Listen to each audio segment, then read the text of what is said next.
এবং কিছুদিন আগে বলছে প্রভু যেতে হবে। তো আমি খোঁজ খবর এখানে আসার আগে খোঁজ খবর নিয়ে দেখলাম যে এখানে প্রভু যে প্রচার করে, এইখানকে যারা শ্রবণ করে তারা খুব ধৈর্যশীল, খুব মনোযোগ সহকারে শোনে। এর জন্য আমার খুব ইচ্ছা হলো যে এখানে আসি। হরে কৃষ্ণ। তো জল জমে কোথায়? হরে কৃষ্ণ। আমি যখন কথা বলবো না, আপনারা কিন্তু কিছু কথা বলতে পারবেন না। শেষ করেন, হ্যাঁ কথা শেষ করেন, এগুলো কাজ শেষ করেন। তো জল জমে কোথায়? মাতাজি 2 মিনিটে শেষ করেন, আমি আলোচনা শুরু করব। আলোচনা শুরু করলে আর এগুলো করবেন না। জল কোথায় জমে? কোথায় জমে? নিচু জায়গায়।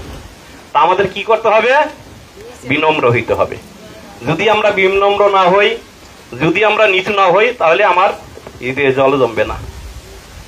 তো আমার গুরু মহারাজ হিজ হোলিনেস জয়পতাকা স্বামী গুরু মহারাজ বলছে যে তোমার বাড়িতে যদি অব্যবহারযোগ্য 1 বালতি জল থাকে, সেই জলটা তুমি ফেলে দিও না। কি করবা না? জলটা তুমি ফেলে দিও না, জলটা রেখে দিও। তো গুরু মহারাজ, ওটা তো আমি ব্যবহার না খাইতে পারবো না, স্নান করতে পারবো, ওই জলটা আমি কি করবো? রেখে দাও। তোমার পার্শ্ববর্তী যদি ঘরে অথবা তোমার ঘরে যদি কখনো আগুন লাগে, এই জলটা তুমি ব্যবহার করতে পারবে। তো আপনাদের কাছে অনুরোধ, আপনারা বিনম্র ভাবে বসুন, হৃদয়ে জল জমান, এই জলটা কাজে লাগবে। নদী কখনো নিজে জল পান করে না, গাভী কখনো নিজে দুধ পান করে না, ফুল কখনো নিজের সুঘ্রাণ নিজে নেয় না, অন্যের জন্য নেয়।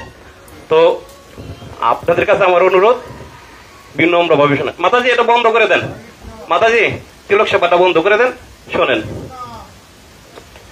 প্রভুপাদ উবাচ, প্রভুপাদ বললেন, তুমি একটা স্বচ্ছ পুকুরে শ্রীবাদা ঘাটে স্নান করতে গেছো, তোমার হাতে একটা খুব দামি আংটি ছিল। স্নান করার সময় আংটিটা তোমার হাতের থেকে টস করে পড়ে গেছে, সেই সময় তুমি খুঁজো না, পাবা না।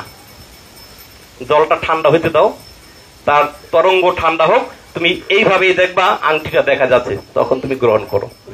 তো আপনাদের হৃদয়টা, এই যে তরঙ্গ আছে, সবার হৃদয় আমার হৃদয়ে আছে, কিছু সময়ের জন্য এই তরঙ্গটা স্থির রাখেন। হরে কৃষ্ণ। সকলে হাত জোর করেন, যে পারবেন উচ্চারণ করবেন, যে না পারবেন শ্রবণ করবেন। ওং অজ্ঞানতিমিরান্ধস্য জ্ঞানাঞ্জন শলাকয়া চক্ষুরুন্মিলিতং যেন তস্मै শ্রী গুরবে নমঃ। শ্রী চৈতন্য মনোহভীষ্টং স্থাপিতং যেন ভূতলে স্বয়ং রূপং কদা মার্জং দদাতি স পদান্তিকম।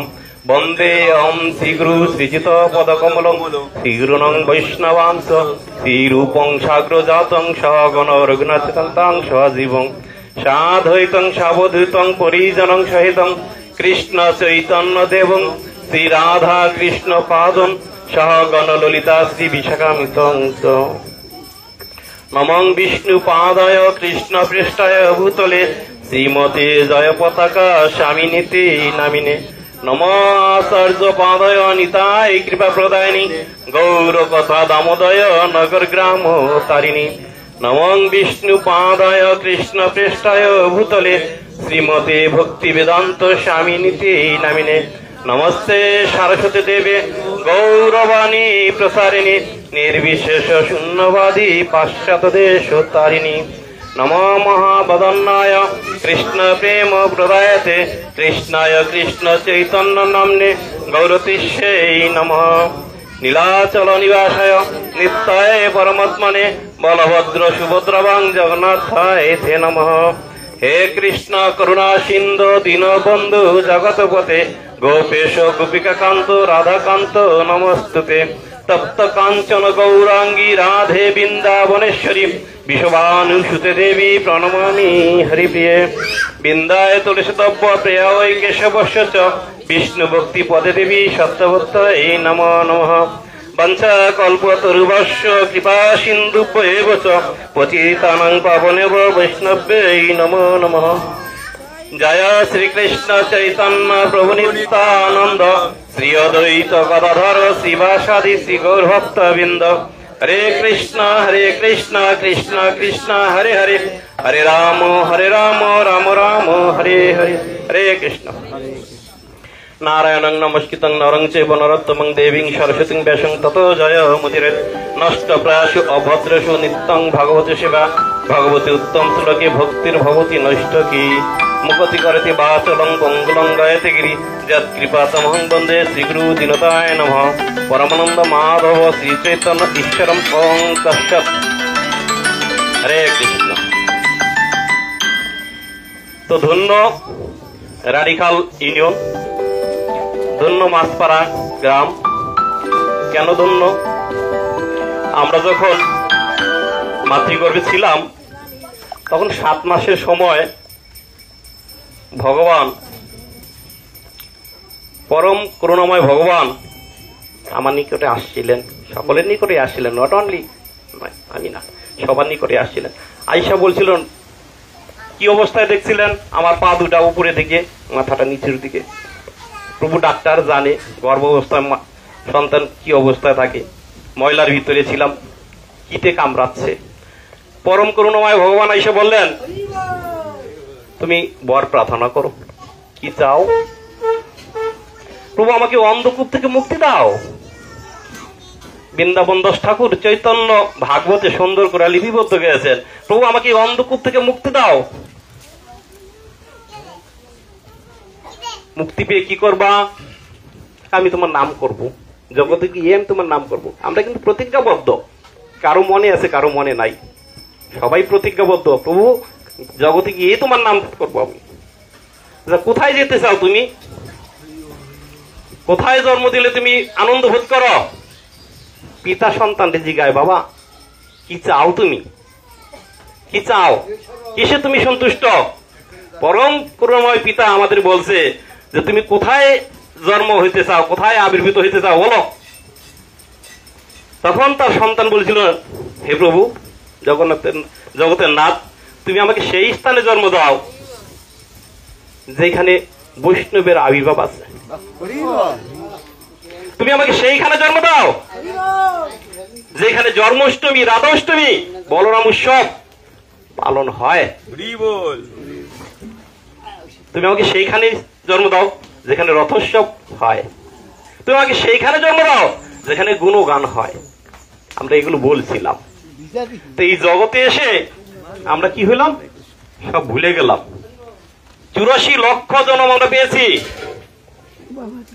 কোন জন্ম থেকে আমরা কিভাবে মুক্ত হইলাম? যখন আমি জলে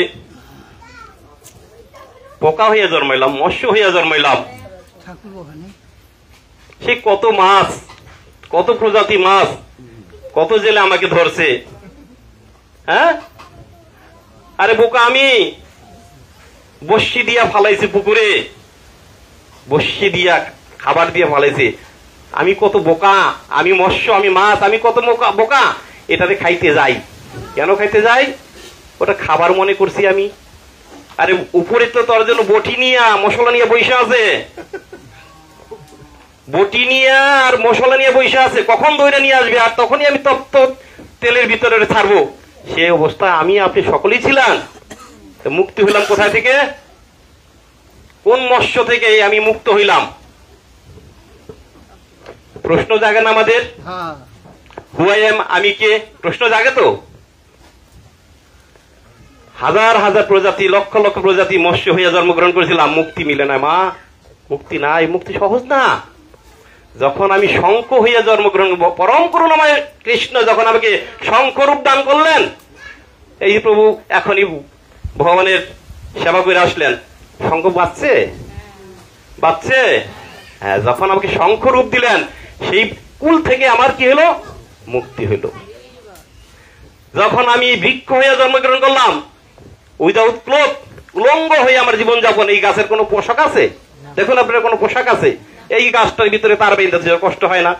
আপনাদের এই এলাকারই কৃতি সন্তান ছিল জগদীশ চন্দ্র বসু, নাকি? তিনি তো প্রমাণ করে গেছেন। কিন্তু তার আগেও যে আমাদের শাস্ত্রে আছে বৃক্ষের প্রাণ আছে। তিনি কোথায় থেকে বলছেন? তিনি আমাদের সেই শাস্ত্র থেকেই তিনি বলছেন গাছের প্রাণ আছে। তা আমার কষ্ট হয় না যখন এটার ভিতরে প্যারেক মারে? কষ্ট হয় কি না? যে এই বৃক্ষ থেকে কখন আমার মুক্ত হইল? যখন আমি বৃন্দা দেবী রূপে এই জগতে আবির্ভূত হইলাম। তখন ভগবানের সেবায় আমার পত্রটা লাগে, লাগে কিনা বাবা? লাগে। ভগবান বলছে তুলসী পত্র ছাড়া কোন দ্রব্য আমি গ্রহণ করি না, বলছে কিনা? আর ভোগের সময় দেওয়া হয় তো মাতাজিরা, তুলসী পত্র ছাড়া ভগবান কিছু গ্রহণ করা হয় না। এটা তো জানি মা, বাবা জানি, কিন্তু আমার দেহটা কি তুলসী দিছি? আমার দেহটা কি তুলসী দিছি? কণ্ঠে কি আমি একটা মালা দিছি? দিছি? দেই নাই। আমার মুক্তি কিভাবে হবে? যে ভগবান যে ঘোষণা দিলেন তুলসী ছাড়া আমি কোন দ্রব্য গ্রহণ করি না, তাহলে আমাকে তিনি কিভাবে গ্রহণ করবেন? আমি তো গলায় মালা দিলাম না রে মা, তাহলে আমার দেহটা তুলসী দেওয়া দরকার তো দিলাম। দেখেন ওই পোকা একদিনই বাঁচে, যখন আমি কোন পোকা থেকে এই মুক্তি হইলাম? ওই পোকা কিন্তু দেহ রাখার পরে আরেকটা পোকা হবে, পিঁপড়া দেহ রাখার পরে আরেকটা দেহ পাবে, কিন্তু কোন প্রাণী হইলে আমার ওই পোকামাকড় থেকে মুক্তি হবে? জাগে না বিষ্ণু ভিতরে প্রশ্ন যে আমার তো মুক্তি দরকার। যখন আমি ব্রজকীট হয়েছিলাম, ব্রজকীট ছিলেন তো আপনারা, শালগ্রাম শিলায় একটা পোকা হয়। যখন আমি ব্রজকীট হয়েছিলাম সেই কীট থেকে আমার কি হইল? মুক্তি হইল। লক্ষ লক্ষ জন্ম আমার পাখি কুলে ছিল, কাক হইয়া জন্মগ্রহণ করেছিলাম, মানুষের মলমূত্র খাইছি। প্রভু খাইছি কিনা? যখন কাক হয়ে জন্মগ্রহণ করেছিলাম, কত পাখি হইয়া জন্মগ্রহণ করলাম, আমার তো মুক্তি হয় না।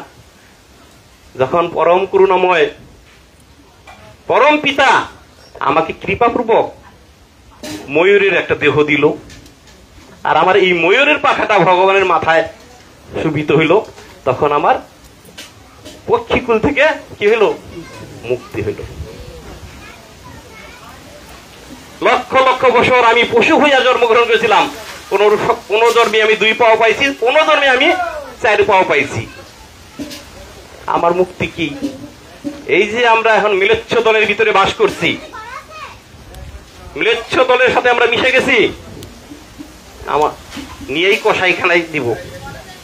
আরে এক পাঠারে কাটে, আরেক পাঠার মনের আনন্দে কাঁঠাল পাতা খায়। আপনারা যদি কসাইখানা দেখেন, 4টা পাঠা নিয়ে রাখছে, এক পাঠারে কাটতেছে, আরেক পাঠা মনের আনন্দে কাঁঠাল পাতা খেতেছে। আরে আমি পাঠা, আমি তো বুঝলাম না আমার কে পাঠিয়েছে জগতে। 7 মাসের সময় আমি ভগবানকে কি বলছিলাম? বলছিলাম জগতে গিয়ে তোমার নাম করব। আরে পাঠা তো আমি ভুলে গেলাম। 2 পাও হয়ে জন্মগ্রহণ করলাম, বাড়ি অতিথি আইলে আরে বটির ভিতরে ফালায়, ফালায় না বাবা? যারা খায় ফালায় তো, শান্তি আছে? পরম করুণাময় পরম পিতা ভগবান যখন আমার একটা গাভীর রূপ দিল, তখন আমার দুধটা ভগবানের সেবায় লাগলো, গোবিন্দর সেবায় লাগলো। তখন পরম করুণাময় আমাকে এই পশুকুল থেকে মুক্তি দিলেন। এরপরে আসলো কি? মনুষ্যকুল। 4 লক্ষ প্রজাতি মনুষ্যকুল। কোন মনুষ্য থেকে আপনার মুক্তি হবে? কোন মনুষ্য থেকে আমাকে আপনার মুক্তি হবে?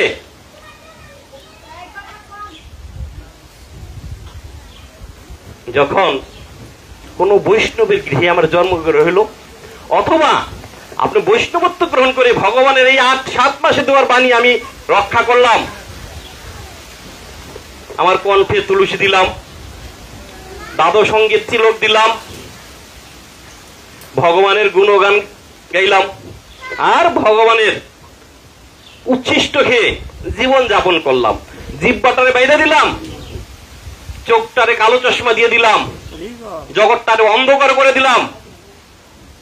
এগুলো দেওয়ার পরে যখন আমি শ্রী গোবিন্দর চরণে আত্মসমর্পণ করলাম, হে কৃষ্ণ আমি তোমার, তুমি আমার। ভগবান বলছেন মামে বংশে জীবে লোকে, জীবে লোক জীবে হতে সনাতন। ভগবান বলছে তুমি আমার বংশে, তুমি অন্য কোথায় যাও? আরে বাবা ডাকতেছে, তুই কোথায় যাচ্ছিস? তুই তো আমার সন্তান, এদিকে বাবা, বাড়িতে আস। তুই ওদিকে যাচ্ছি, বিপথে যাচ্ছে, সুপথে আয়। যখন এই মনুষ্য কুলে জন্মগ্রহণ করে দেহটা তুলসী দ্বারা আবৃত্তি করলাম, তখন ভগবান বলল, এই জন্মই তোমার শেষ জন্ম, এই জন্মই তোমার শেষ জন্ম, এখন আসো। তো আমরা একটু আগে আমি বলছিলাম যে নিত্যানন্দ প্রভু বলছেন, আরে মেরেছিস কলসির কানা, তাই বলে কি প্রেম দিব না? আমরা তো ওই বংশেরই নাকি প্রভু? আমাদের আদিগুরুকে নিত্যানন্দ প্রভু, সমষ্ট গুরু হচ্ছে নিত্যানন্দ প্রভু, আর বেষ্টিক যার যার নিজস্ব গুরুদেব আছে, আমরা তো ওই গুরুদেবেরই। তা আমরা তো ওই রকমই, আমাদের তাড়িয়ে দেন দুটো মন্দ কথা বলো, তারপরে বলবাম কি বলবো, আরে বাবা তুমি পিতৃহারা সন্তান, আমরা কি পিতৃহারা সন্তান, আর ভগবান সন্তান হারা পিতা। এই জগতে আসি, এই জগতে আসি। ছিল প্রভুপাদ 70 বছরে সারা পৃথিবীটারে 14 বার পরিভ্রমণ করছে জগৎ জীবকে উদ্ধার করার জন্য। এই জগতের যত অধপতিত জীব আছে তাকে উদ্ধার করার জন্য। কারো মা বাবা মারা গেলে বলে না, প্রভু একটু আশীর্বাদ করেন, আমার বাবা যে স্বর্গে যায়, এবং লেখা থাকে স্বর্গবাসী, থাকে কিনা? আরে স্বর্গ তো বাবা তোমার বাবার জন্য না, আমার বাবার জন্য না, স্বর্গটা কার সেটা বুঝো। এই যে টিচার এই বুঝে হানি সুইট, প্রভু হানি সুইট, কখন sweet honey? When it is tastiest, মধুমুষ্টি যখন আপনি এটারে আস্বাদন করবেন।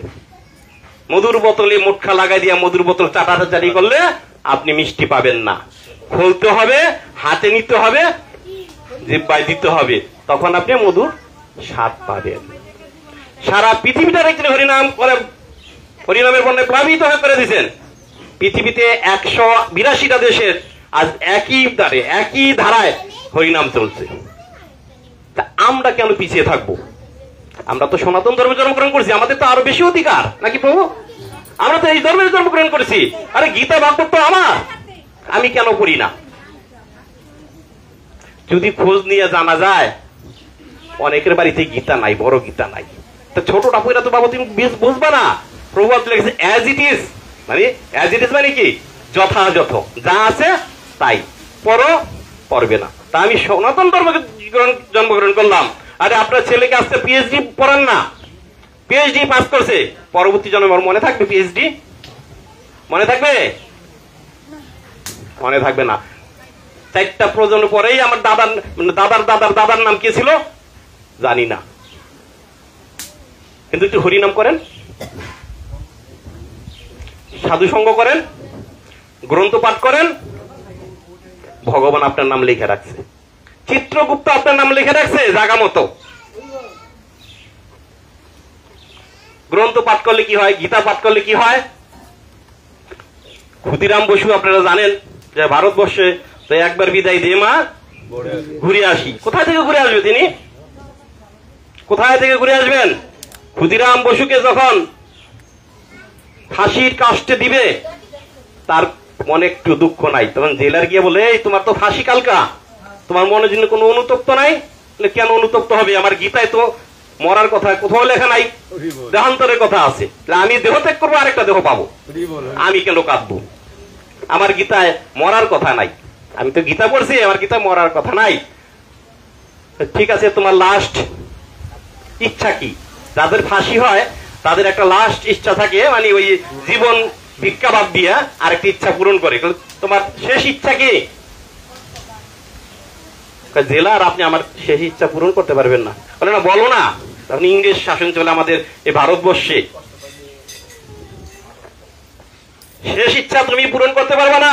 আরে তুমি একবার বইলেই দেখো না বাবা, ছোট বাচ্চা এত কথা বলো কেন? বইলেই দেখো।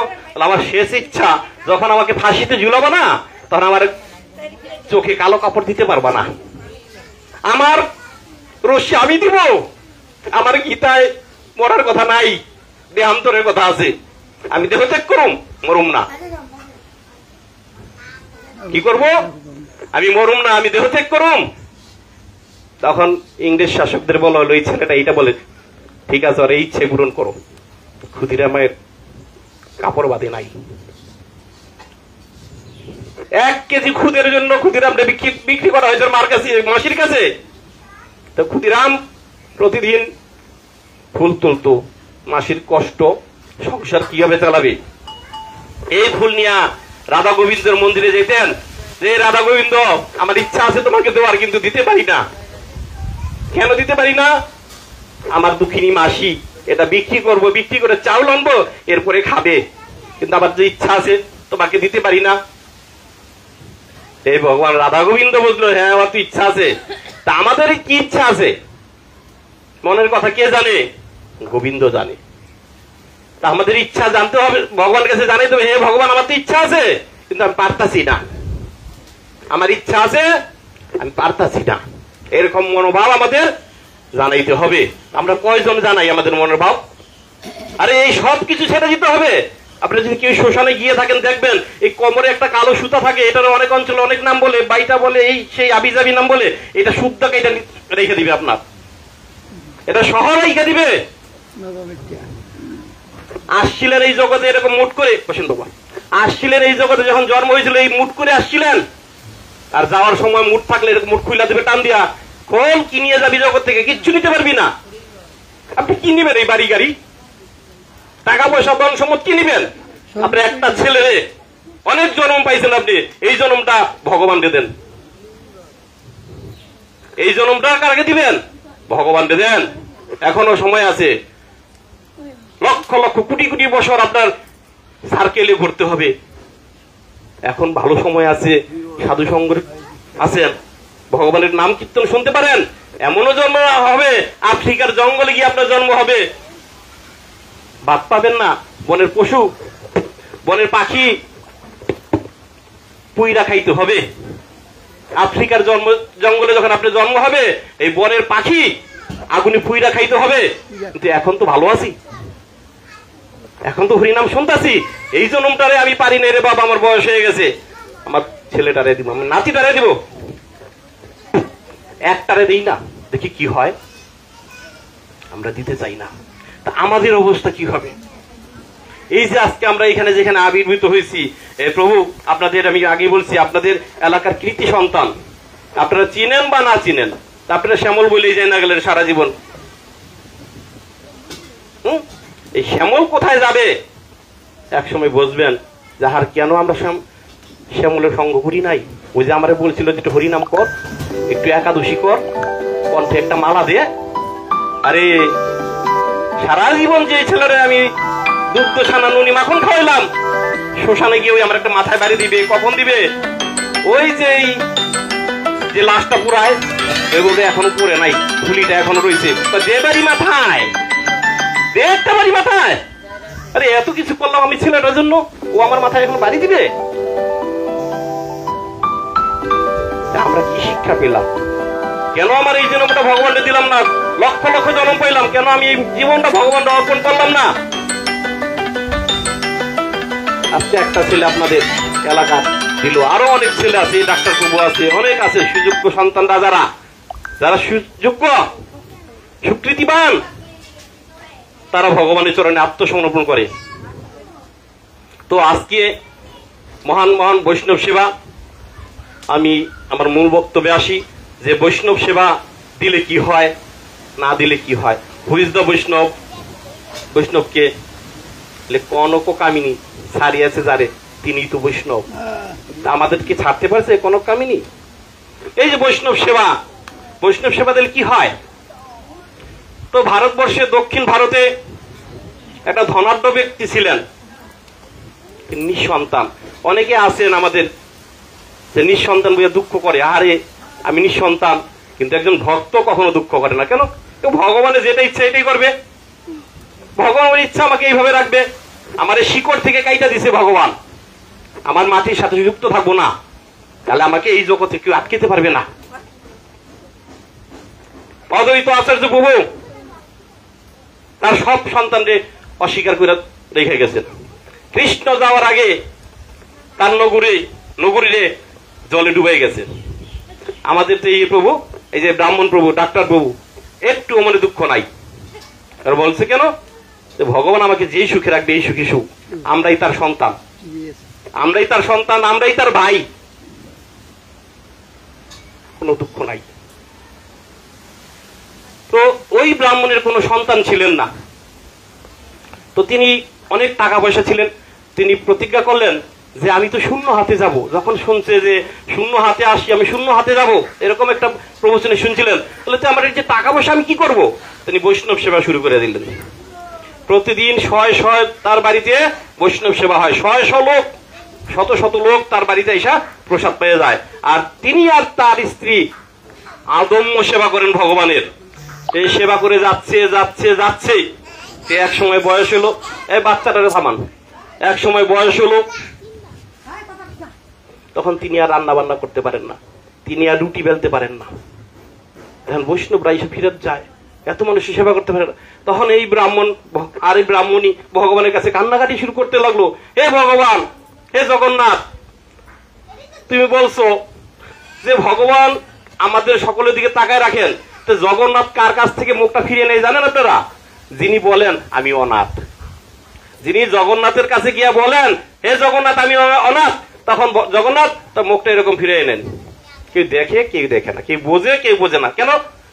আরে ভগবান তো ঘোষণা দিছে, জগন্নাথ তো ঘোষণা দিছে আমি জগতের নাথ, তা আমি তোরও তো নাথ, তুই কিভাবে আমার অস্বীকার করস? আমি তো তোরও নাথ, তুই কেন অস্বীকার করলি তুই অনাথ?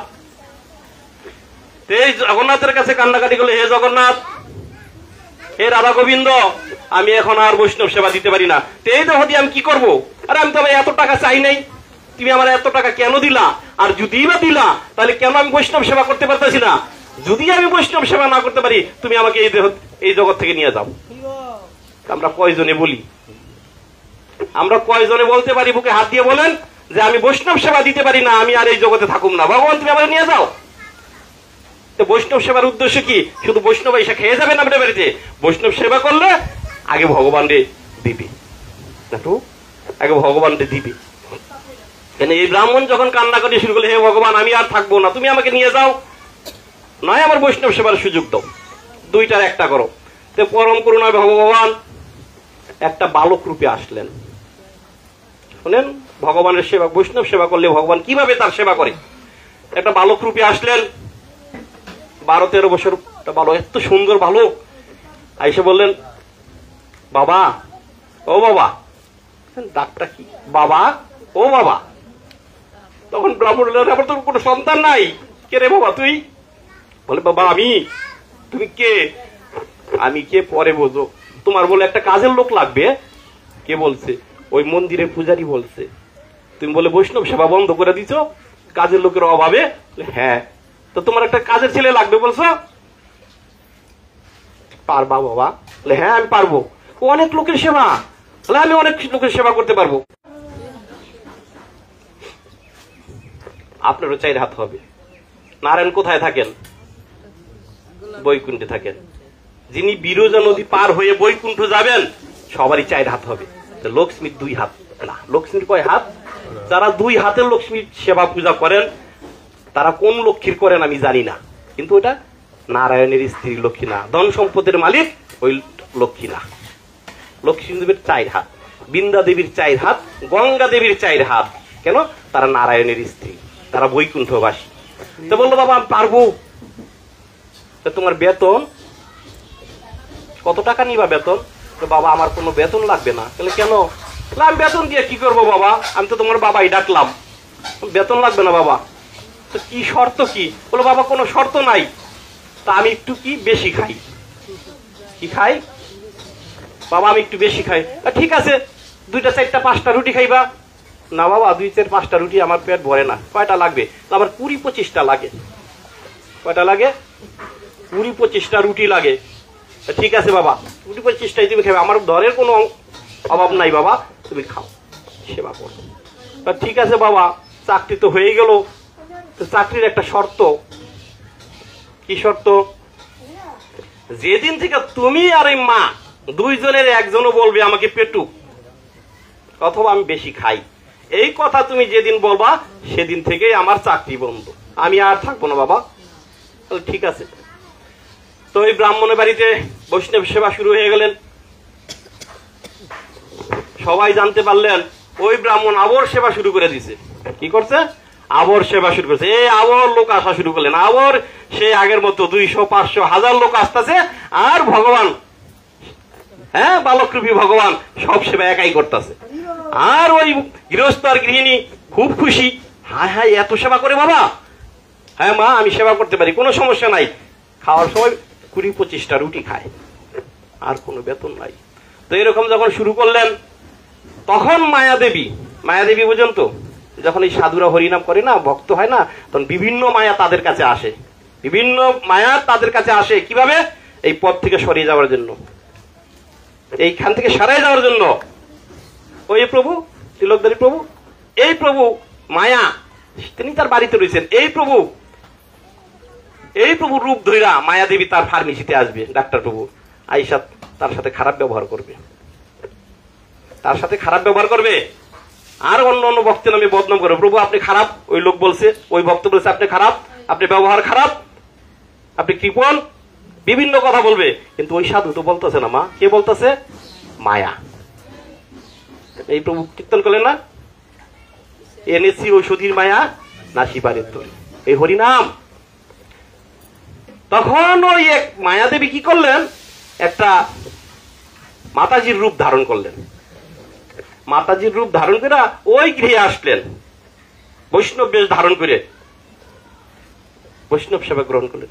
বললেন, মা তোমরা যে আবার বৈষ্ণব সেবা শুরু করলা, বয়স কি আবার কমলো তোমাদের? না, বয়স কমে নাকি? তো কিভাবে এত সেবা হয়, এত কাজ? বলে আমাদের একটা ছেলে আসে, ওই ছেলেটাই সব করে। তো ওই ছেলেটা করে সব, বেতন কত? তো বেতন তো নেয় না। অসম্ভব, বেতন ছাড়া কি এই জগতে কাজ করে কেউই করে না। বেতন ছাড়া কিভাবে কাজ করে? বলে এমনি করে। তো মাতাজি আর বলতেছে না যে একটু বেশি খায় কেন, ওই শর্ত তো মনে আছে। মায়ার এমন প্রভাব অন্ধকারাচ্ছন্ন, তখন তারে মায়ায় গ্রাস করছে। যখন গ্রাস করছে তখন বলছে ওই খালি খাওয়ার মধ্যে একটু বেশি খায়, কোনো বেতন নাই, খাওয়ার মধ্যে একটু বেশি খায়। যখন এই কথাটা তার মুখ থেকে উচ্চারিত হতো, সাথে সাথে বালকরূপী ভগবান অদৃশ্য। বালকরূপী ভগবান তখন ওইখান থেকে অদৃশ্য হয়ে চলে গেলেন।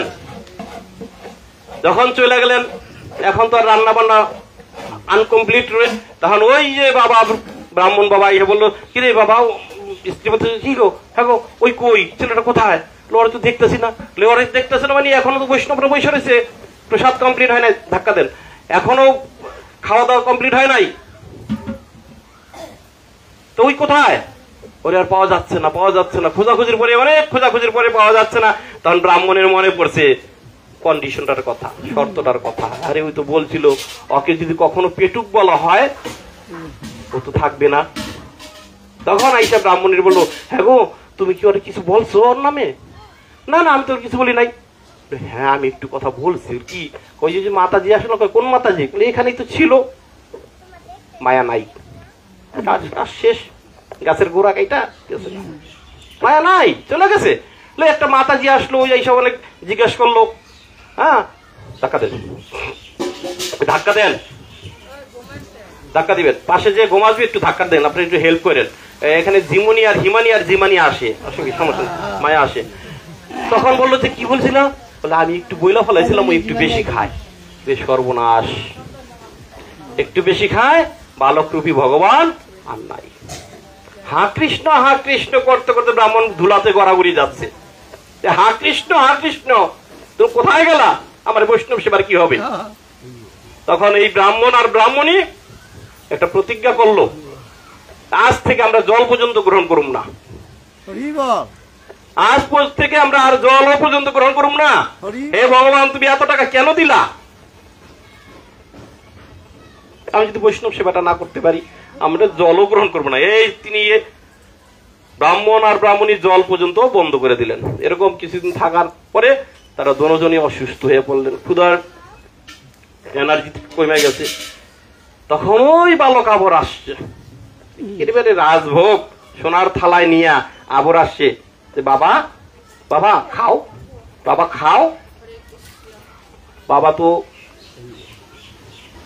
শক্তি হারে ফেলাইছে, চোখ তাকাইছে, তখন বাবার চোখ এরকম করে জলে ছিটা দিয়ে, বাবা তাকাও, বাবা তাকাও। আরে বাবা বলছে,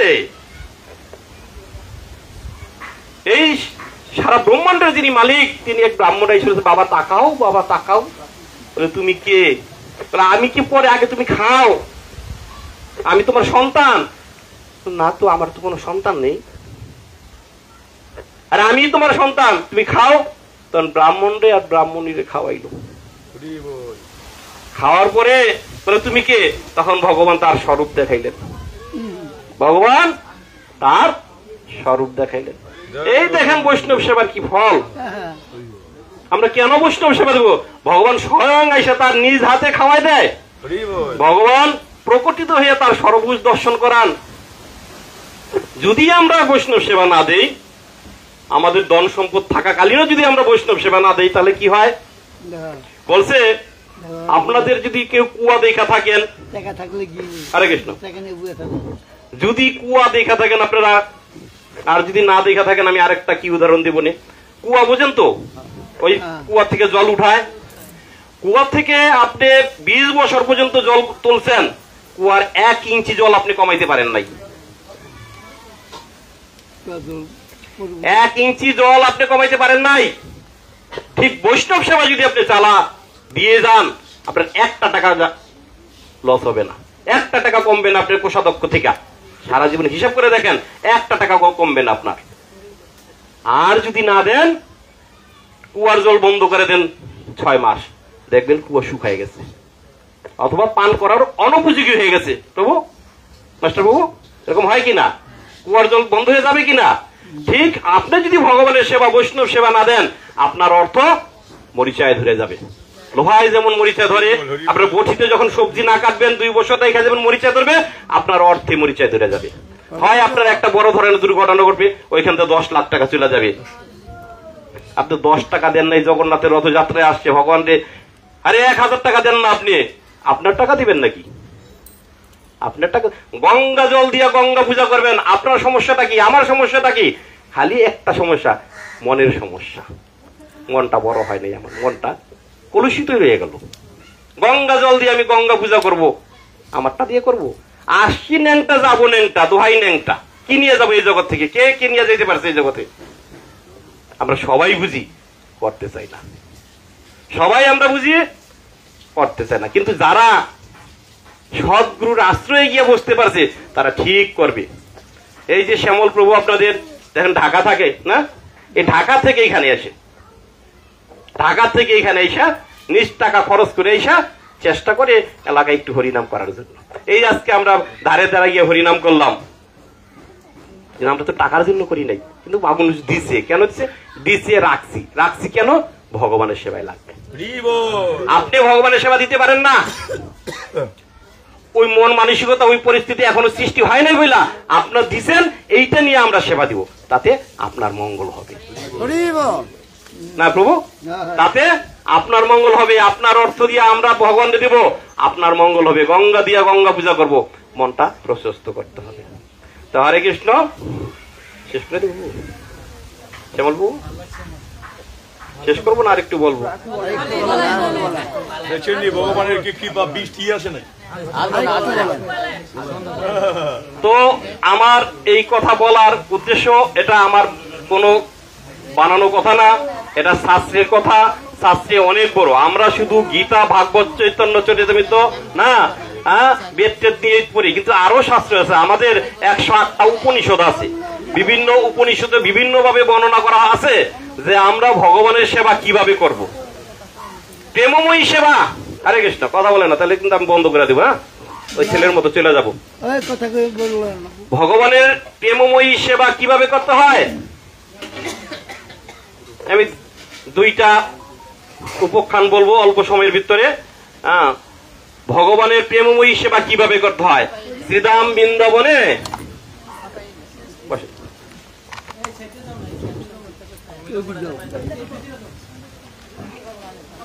শ্রীধাম বৃন্দাবনে এখনো যদি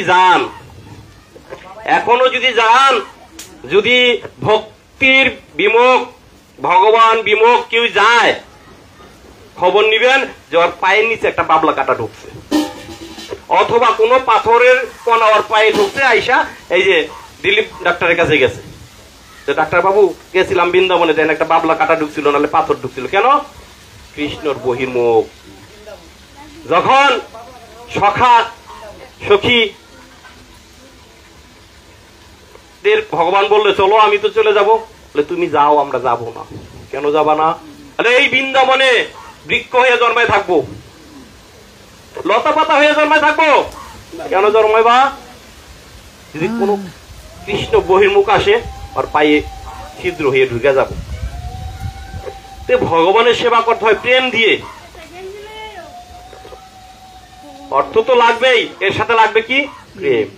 বৃন্দাবনে একটা ফল ওয়ালিয়া ছিল, একটা মাতাজি ফল বিক্রি করতেন। সেই যমুনার পার হয়ে তিনি প্রতিদিন গোকুলে আসতেন ফল বিক্রি করার জন্য। তো আস্তে আস্তে যেদিন একদিন নন্দ মহারাজের গৃহে আসলেন, তো বলতেছে ফল লাগবে, ফল। তখন কৃষ্ণ ছোট, তো কৃষ্ণ দৌড়ে গেছে, নামো নামো, আমাকে ফল দিবে? তো ফল দিলে তো বাবা টাকা দিতে হয়, তোমার কাছে টাকা, আমার কাছে টাকা নেই। টাকা নেই, ফল খাবা কিভাবে? আমার যে খাওয়ার ইচ্ছা। তোমার ইচ্ছা থাকলে হয় বাবা, টাকাও তো লাগে। তুমি টাকা চাও। আরে ব্রজের সব গোপিকারা অপেক্ষা করে থাকে ননি বানায় আছে, কখন এই লালা আসবে, কখন খাবে, ওরা অপেক্ষা থাকে। আর তুমি কি হইলা? তুমি ফল দিতে চাও না? আচ্ছা তোমার এক মুঠ ধান দিব নি, ফল দিবা? ঠিক আছে দিব। ঠিক আছে, যখন ফলটা দিল, মা তুমি এইভাবে দিলা, আমার মা তো আমাকে এইভাবে দেয় না। তুমি, আমি তো তোমার মা না। বলে না, আমি তো তোমাকে মা ডাকি, তুমি মা। আমার মা তো আমাকে এইভাবে ফল দেয় না। বলে কিভাবে দেয়? আমার মা আমার ফল খাওয়ায় দেয়। কি করে? মা কি করে? ফল খাওয়ায় দেয়। যখন খাওয়াইতে গেছে, বলে না না, আমার মা তো এইভাবে খাওয়ায় না। তুমি কেমন মা গো? আমার মা এইভাবে খাওয়ায় না। কিভাবে খাওয়ায়? বলে আমার মা কুলে নিয়ে খাওয়ায়। ভগবানের ইচ্ছা।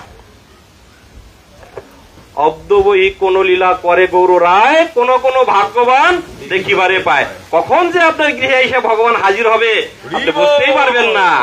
কখন আইসা বলবে মা আমার একটু কুলে লও, গোপাল আইসা বলবে মা আমাকে একটু কুলে লও, মা আমাকে একটু দুধ খাওয়াও, আমাকে এক গ্লাস গরম দুধ দাও, মা মা একটু শরবত দাও, আমি খুব পিপাসার্থ। আর রূপ ধরে আসে ভগবান, বলা যায়। বলে আমার মা তো আমাকে এইভাবে ফল খাওয়ায় না, কুলে নিয়ে খাওয়াও। কুলে নেয়, একটু মাথায়টা আদর করো, আমার মা তো খাওয়ায় আর মাথায় আদর করে, তুমি আদর করো না কে? তখন ওই ফল আলিয়ে মাথায় আদর করে খাওয়ায়। যখন খাওয়ায় তখন তার ভিতরে একটা দিব্য প্রেম আসে, ফল আলি দিব্য প্রেম আসে। এই আনন্দ করতে করতে তিনি ফলের ঝাঁকিটা নিয়ে চলে যাচ্ছেন। যখন যমুনা পার হবেন, নৌকা আসলেন, তখন বলতেছে ঝাঁকিটা এত ওজন কেন? তো মাঝিরে বলবে ভাই একটু নামাও না ধইরা, আমি তো ফল বিক্রি করে আসলাম, কিন্তু এত ওজন কেন? মাঝি নামায়া দেখে সব মণিমাণিক্য ভরা। তখন ফল আলি চিকের করে, হারে লালা, আমি তো তোকে এগুলোর জন্য খাওয়াই নাই, তুই আমাকে মা বলছস, আমি তোকে খাওয়াইছি। এই মণিমাণিক্য ধইরা আবার তিনি যমুনায় ফেলাই দিলেন। আমি তো লালা তোকে এটার জন্য খাওয়াই নাই, তুই আমাকে মা ডাকলি, আমি তোকে খাওয়াইলাম। তা আমাদের ভাবটা কিভাবে আসতে হবে? মাতৃত্ব ভাব আসতে হবে, পিতৃত্ব ভাব আসতে হবে। জগৎ সারা ব্রহ্মাণ্ডের মালিক, ও আমার জন্য একটু অন্যের জন্য বৈশা থাকে, তো অন্যের জন্য বৈশা থাকে না, আমাকে কৃপা করার জন্য তিনি বৈশা আছেন। কেন? আমি যাতে তার উচ্ছিষ্ট ছাড়া অন্য কিছু না খাই, এর জন্য তিনি আমার বৈশা রয়েছে। ও খাবে ওই উচ্ছিষ্ট, আমি খাবো, ধন্য হব। যেই দিন থেকে আমরা বলবো যে হে কৃষ্ণ তুমি আমার, আমি তোমার, সেদিন কৃষ্ণ আমাকে গ্রহণ করবে। এর আগে করবে না। ভগবান রামচন্দ্র যখন অযোধ্যা নগরী থেকে বনবাসে যাচ্ছেন, যাওয়ার সময় একটা নদী পার হবে। তো ওই বনের এক রাজা ছিলেন ওহাক চন্ডাল। তখন ওহাক চন্ডাল বললেন হে ভগবান রামচন্দ্র আসছে, সকলরে ডাক দিলেন, হে ভগবান রামচন্দ্র আসছে, আজকে যাইতে দিব না, নদী পার হইতে দিব না, সকলে আসো, সকলে আসো। সবাই নিয়ে তার কুঠিরায় অবস্থান করাইলেন। আর তিনি সারা রাত ভগবানের রামচন্দ্রের গুণমহিমা গাইলেন। শোনা যায়? হরে কৃষ্ণ। তো সারা রাত ভগবান রামচন্দ্রের গুণমহিমা গাইলেন, কিন্তু ও গুণমহিমা গাইতেছে যে একটু আগে কোন প্রভু জানি বলছিলেন, এই প্রভু বলছিলেন না?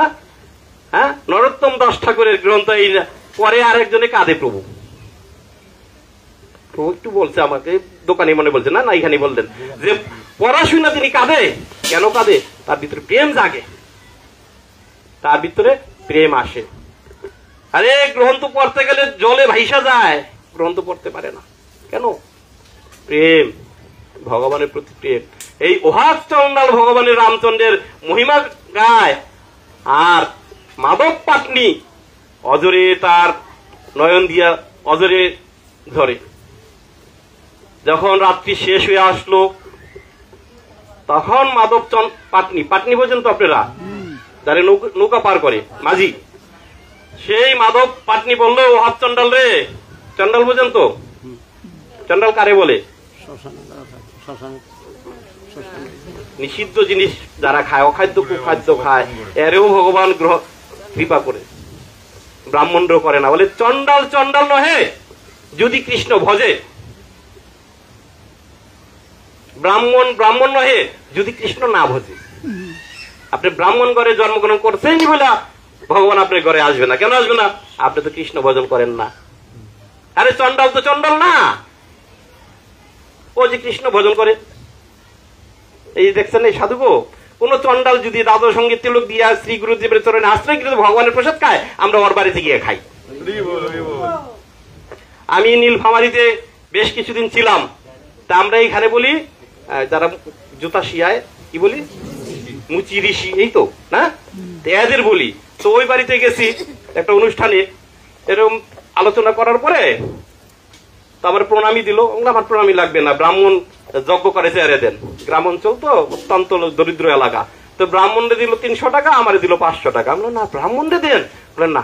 আমি বললাম মা, আমার খুব জলে পিপাসা লাগছে, আমার 1 গ্লাস জল খাওয়াবেন?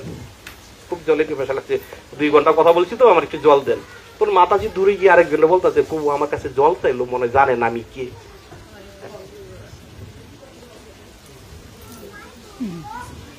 জানে না আমাদের বংশটা কি।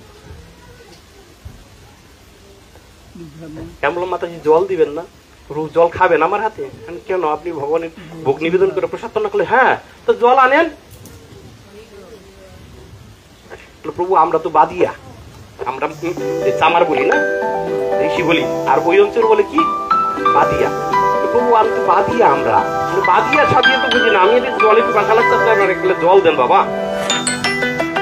তো একজন বলে প্রভু বুঝাও বাদিয়াটা, কোন ঢাকার থেকে আসে বাদিয়াটা বুঝে না। প্রভু এরা বলতে গরু মানে কি করতে এই বংশধর? না না, কোনো বংশ নাই। মহাপ্রভু বলছে না, চন্ডাল চন্ডাল নহে যদি কৃষ্ণ ভজে, ব্রাহ্মণ ব্রাহ্মণ নহে যদি কৃষ্ণ না ভজে। মাতাজি জল আনেন, জল জল। হ্যাঁ, আপনি তো ভগবানের সেবা, আপনিও দাস আমিও দাস। আপনি দাসী, ভগবানের সেবা পূজা করেন, আমি ভগবানের দাস। আমি ভগবানের দাস, আমি দাসানো দাস, আপনারও দাস। ওহাব চন্ডাল, ওহাব চন্ডাল রে তখন মাধব মাঝি পাটনি বললো যে তো ওই বনের রাজা তো হলো, মহারাজ একটা কথা হলো কি, আপনি একবার বনে অসুস্থ হয়ে গেছিলেন প্রাণী শিকার করতে গিয়া, আমি আপনারে এই গঙ্গা জল ছিটে ছিটে সুস্থ করছিলাম, তখন আপনি বলছিলেন আমাকে কিছু চাওয়ার জন্য। আমি তো চাই নাই। বলে মনে আছে আপনার? হ্যাঁ মনে আছে। তা আজকে চাবো, আপনি দিবেন? বলে হ্যাঁ দিব। বল। বলে আগামীকাল এই নদীতে কোনো নৌকা থাকবে না। কি থাকবে না? এই নদীতে কোনো নৌকা থাকবে না। ভগবান রামচন্দ্র যাবে? বলে যাবে তো যাবেই, নৌকা থাকবে না। তো কিভাবে যাবে? আমার নৌকা থাকবে। কার নৌকা থাকবে? আমার নৌকা থাকবে। মাধব পাটনি বলতেছে আমার নৌকা থাকবে।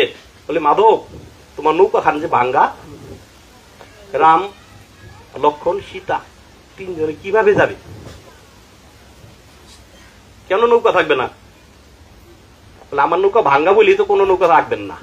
যদি ভালো নৌকা থাকে ভগবান আমার নৌকায় চড়বেন না। আমার নৌকা দিয়ে আমি পার করবো। আপনি প্রতিজ্ঞাবদ্ধ, আপনি ওয়াদা দিছিলেন, শর্ত পূর্ণ করেন। তথাস্তু, তোমার নৌকা দিয়ে ভগবান পার হবে। যখন ভোরের আলো আসলেন, ভগবান রামচন্দ্র এখন গঙ্গা পারি হবে। গঙ্গা ঘাটে গিয়ে দেখলেন কোনো নৌকা নেই। ওহাককে বললেন যে ওহাক, এই নদীতে কোনো নৌকা রাখো নাই পার হওয়ার জন্য? রাখছি তো, ওই যে মাধব, ওই যে মাধব। তো লক্ষণ উত্তেজিত, লক্ষণ ওই মাধব এখানে কেন, এখানে নিয়ে আসো। তো রাম বলে, ভাই উত্তেজিত হইও না, বিপদে আছি, নদী পার হইতে হবে। আমরা বলি না ভবসিন্ধু পার হবো, আর কি পার হবো, বৈতরণী পার হবো। আরে আমরা মূর্খ দল, বৈতরণী আর বিরজা নদীর পার্থক্য বুঝি না। 100 জনকে জিজ্ঞাসা করবেন, গ্রামের 100 জনকে, হয়তো যারা শাস্ত্র পড়ছে, ভগবানের দিব্যজ্ঞান তার ভিতরে আসে, সে বলতে পারবে বিরজা আর বৈতরণী কি। বিরজা আর বৈতরণী এক না। মা বাবা মারা যাওয়ার পরে শ্মশানের লোক বলে, তোর বাবারে পার করুন, 500 টাকা দিয়ে এখন বৈতরণী পার করে দিব, 4টা করি ছিটাই দিবেন, বৈতরণী পার। আরে বৈতরণী পার হওয়ার পরে নরকে যাবে, এই মূর্খ বুঝে নাই। বৈতরণী পার হওয়ার পরে এই লোকটা নরকে যাবে, কিন্তু বৈতরণী পার হওয়ার জন্য কি হয়েছে, আমরা ব্যস্ত হয়েছি। হয় না এরকম গ্রামে, হয় কিনা? বৈতরণী, আরে জিগাবেন বৈতরণীটা কি? বৈতরণী পার হওয়ার পরে কোথায় যায়? আর বিরজা পার হইলে কোথায় যায়? বিরজা পার হইলে আপনি যাবেন বৈকুণ্ঠে, আর বৈতরণী পার হইলে আপনি যাবেন নরকে। যাই হোক, তখন বলে, ভাই উত্তেজিত হইও না, নদী পার হইতে হবে। তো ওহা মাধবকে ডাক দাও। আমার ডাকে আসবে না, আপনি ডাকবেন। মাধব আজকে আমার ডাকে আসবে না, যদি আমার ডাকে আসতো ওই এখানেই থাকতো নৌকা নিয়া, ও আপনার ডাকে আসবে। তখন ভগবান রামচন্দ্র 2 হাত তুলে ডাকতেছে, হে মাধব, হে মাধব, মাধব আসো বাবা, আসো, আমাকে পার করো, আমি খুব বিপদে আছি, বাবা পার করো। মাধব শোনে না, মাধব শোনে না, চুপ করে বসে রয়েছে মাধব। আবার ডাকে, মাধব, মাধব। অনেকবার ডাক করার পরে মাধব শুনছে, এটা ঘুরেই চাইছে, হে প্রভু, তোমারে ডাকতাছি, আসো। মাধব আসছে।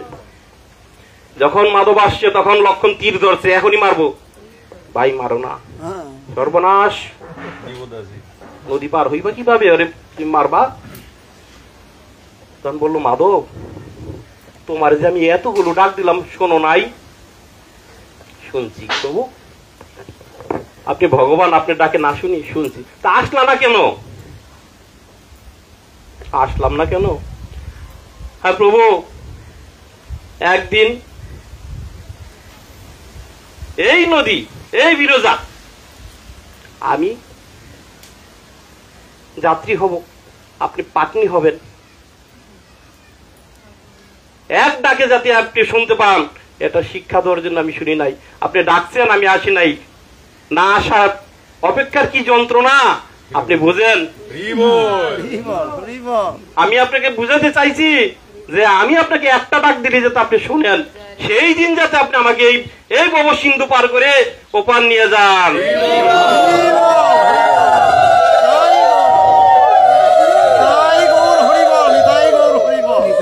যখন আসলেন নৌকা, তখন ভগবান রামচন্দ্র নৌকায় উঠতে গেলে, রাখো প্রভু, উঠতে পারবা না, আমি শুনছি তোমার চরণের ধুলাই বলে লোহা পরশমণি হয়ে যায়, পরশ পাথর হয়ে যায়। আমার নৌকাটা যদি পরশ পাথর হয়ে যায়, আমি আমার জীবন কিভাবে চালাইবো প্রভু? দাঁড়াও। লক্ষণ বলে, কি করতে চাও? কেন আমি চরণ ধোয়ায় উঠাবো, যাতে কোনো ধুলা না থাকে। গঙ্গা জল কোথায় বাবা? না, গঙ্গা জল লাগবে না তো, গঙ্গা জল লাগবে না, এই যে আমার নয়নের জল, আমার নয়ন জল দিয়ে প্রভুর চরণ ধোয়াবো। যখন এই নয়নের জল দিয়ে চরণ ধোয়াতে যাচ্ছে, তো পাটা লাগবে কোথায়? যারা আপনার গ্রামে আছেন ভালো জানেন, ওই নৌকা জল সেচার জন্য একটা কাঠের একটা কিছু বানানো থাকে না, জল সেচে। তাহলে লক্ষণ বলতেছে, আরে পাও যে ধোয়াইলা, আবারও তো লাগবে ধুলা। তাহলে না, আমি একটা জিনিস দিতেছি। তখন ওইটা কি বলে আমি জানি না, ওই জল সেচেছে, হ্যাঁ, ওইটা রাখলো, ওটার মধ্যে তো পাও দিয়ে দাঁড়ানো যায় না, যায় কি? লড়বেন না এরকম। তখন বলতেছে মাধব, ভগবান রাম বলতেছে মাধব আমি তো দাঁড়িয়ে থাকতে বলতেছি না। বলে আপনি দাঁড়িয়ে না থাকতে পারেন, আমাকে ধরেন, আমার মাথায় হাত দিয়ে ধরেন, আপনি আমার গলাটা ধরেন।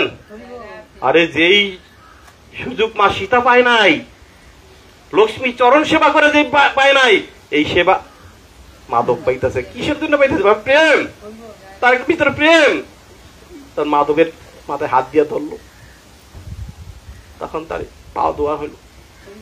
তো লক্ষণ বলে এখন কিভাবে নৌকা দেবে? এখন তো আবারও বালি লাগবে, তুমি না বলছো চরণ ধুলা জানতে না লাগে। বলে লক্ষণ আমি মূর্খ, আমি দরিদ্র, এত বোকা না, এত বোকা না। দাদারে তুমি এইভাবে দাঁড়িয়ে রাখলা, তোমার মাথায় হাত ধরলো কেন? শেষ সম্বল হরিবল, শেষের দিন যাতে ভগবান আমারে মস্তকে হাত দেয়, আমাকে এইভাবে ধরে, আমি এর জন্য ভগবানকে বলছি ভগবান তুমি আমাকে এইভাবে ধরো, ভগবান তুমি আমাকে এইভাবে ধরো। তাহলে এখন যে যাবে, এখন তো আবার বালি লাগবে, বালি লাগতে দিব না, কিভাবে নিবা? আমি কুলে তুলে নিব, আমি কুলে তুলে আমার নদীর নৌকায় উঠাবো।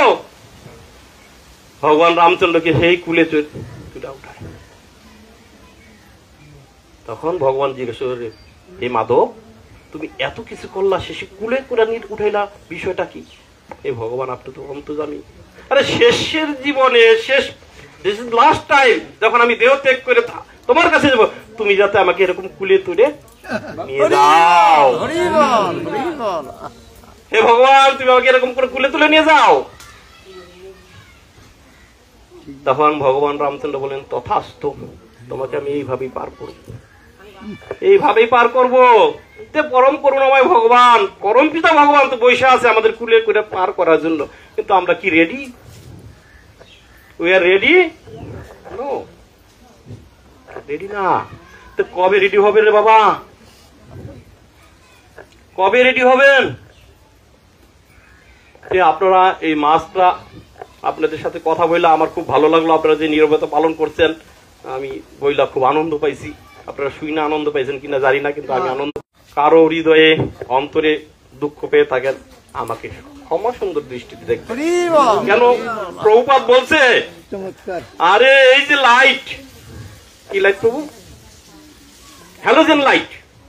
এই হ্যালোজেন লাইট আমি ধরছি, অন্ধকারে থাকবে না, এই আলোতে আসো। জগৎগুরু ছিল প্রভুপাদ, এই হ্যালোজেন লাইট আপনাদের জন্য রেখে দিছে। যে পথে আসেন সাধু সঙ্গে আসেন, যেখান থেকে আসছেন ওইখানে ফিরে যান, কাম ব্যাক টু গডহেড।